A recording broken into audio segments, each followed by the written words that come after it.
Then there is Seth's photo album. Oh, of course, there were lots of other things of his. For a start, there were the endless old video cameras held together with sellotape from the local college, which he meant to sell on eBay.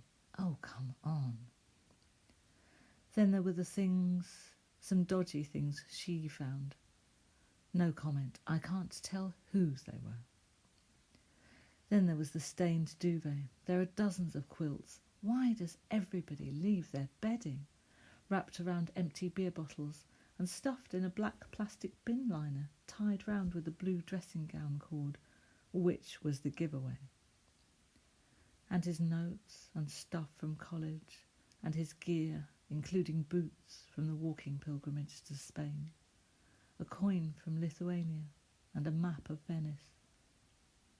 There's a photo album, pictures of his friend's last girlfriend, his aura by some new age therapist. It meant something to have the photographs of someone who was not in the habit of saying such things, but who once said, "I love you too."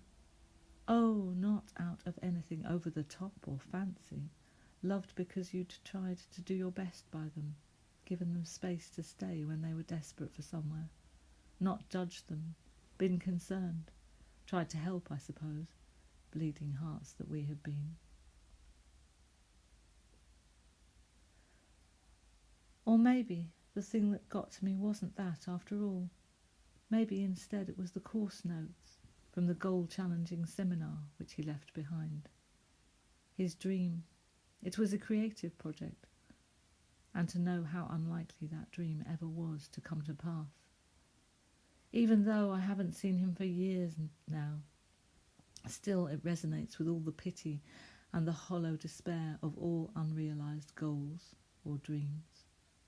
Perhaps the thing that matters most then is that he, whose parents were both dead by the time he was 17, leaving no money or home or possessions, nothing to help or guide him by, leaving him to sketch out a living any which way, surrounded by drug dealers and violence on the streets of inner-city Manchester, to get clothes from jumble sales and sell them on at boot sales, to go hungry, to be on heroin, to get walled up in a police cell with a psychopath when he himself was innocent and terrified, to give up drugs only to turn to alcohol, to think that someone left with so little, whose parents couldn't attend to him amongst 5 other children, all much older, who went unnoticed, actually rebelled against the maths teacher who thought him stupid, and who entered himself into a higher paper and passed the exam.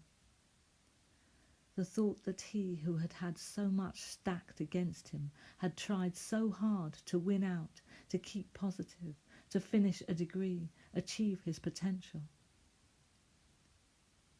And yet still, despite the good job I know he did, was not where he wanted to be, fell short of his ambition, lapsed back into drinking, still holding down the job for which he was headhunted for years, but always chased for depths, haunted by the past, moving bedsits and trashing his kidneys badly enough for periodic hospital stays. Finally, giving up that job, being too sick to continue.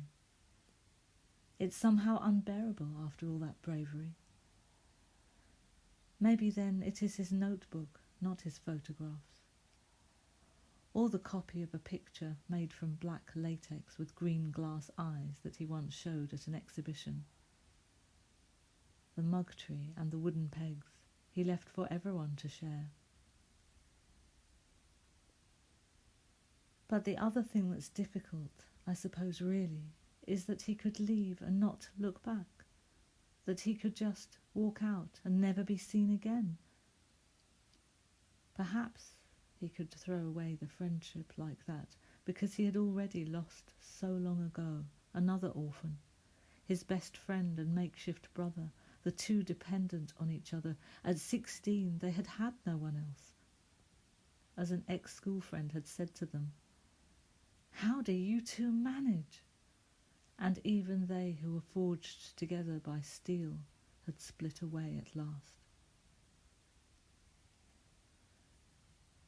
Your ex-girlfriend befriended us for a while.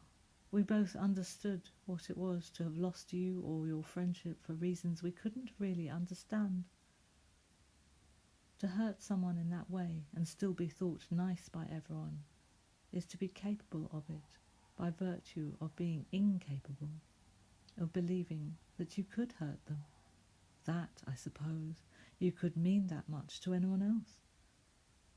When even your family let you grow up like bindweed, attaching yourself onto anything just in order to be